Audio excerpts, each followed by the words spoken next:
مایوس کیوں ہو؟ تو پھر یہ مایوسی کیسی؟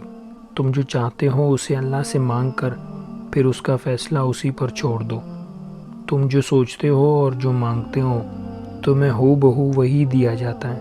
تو پھر وہ مت سوچو جو تم سے نہیں ہو سکتا، بلکہ وہ سوچو جو تمہارا رب کر سکتا ہے، اور تمہارا رب تو سب کچھ کر سکتا ہے۔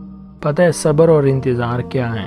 ایک دن تمہارے پاس وہ سب ہوگا جس کے لیے تم اتنی دعا کرتے ہو، راتوں کو اٹھتے ہو، سارا دن صبر کرتے ہو۔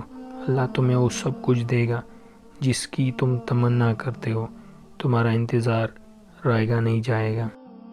ضروری نہیں ہماری زندگی میں بے چینی یا خالی پن کسی شخص کے جانے یا کسی شخص کے پورا نہ ہونے یا کسی چیز کے نہ ملنے کی وجہ سے ہو۔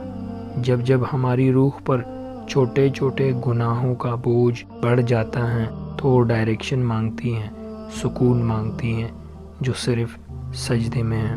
پتہ ہے اللہ کی رضا کیا ہے؟ جب اللہ کسی سے خوش ہوتا ہے نا تو اس کے لیے نیکی کرنا آسان اور گناہ کرنا مشکل بنا دیتا ہے۔ اللہ تہجد ان لوگوں کے نصیب میں لکھتا ہے جن کی دعاؤں کو نصیب کا لکھا بدلنا ہوتا ہے۔ پتہ ہے اللہ کو کیسے منایا جائے؟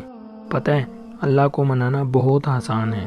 ایک سجدہ اور چند آنسو اور بس، وہ دو جہاں کا بادشاہ ہے، راضی ہو ہی جاتا ہے۔ اے بنت ہوا، مرد جسموں کا طلبگار نہیں، اے بنت ہوا، بہن اس کی بھی ہے اور آخر بہن تم بھی کسی کی ہو۔ حضرت علی رضی اللہ عنہ نے فرمایا، کسی کے خلوص اور پیار کو اس کی بے وقوفی نہ سمجھو، ورنہ کسی دن تم خلوص اور پیار تلاش کرو گے اور لوگ تمہیں بے وقوف سمجھیں گے۔ حضرت علی رضی اللہ عنہ نے فرمایا، وقت اور دولت دو ایسی چیزیں ہیں جو انسان کے اختیار میں نہیں۔ وقت انسان کو مجبور اور دولت مغرور بنا دیتی ہے۔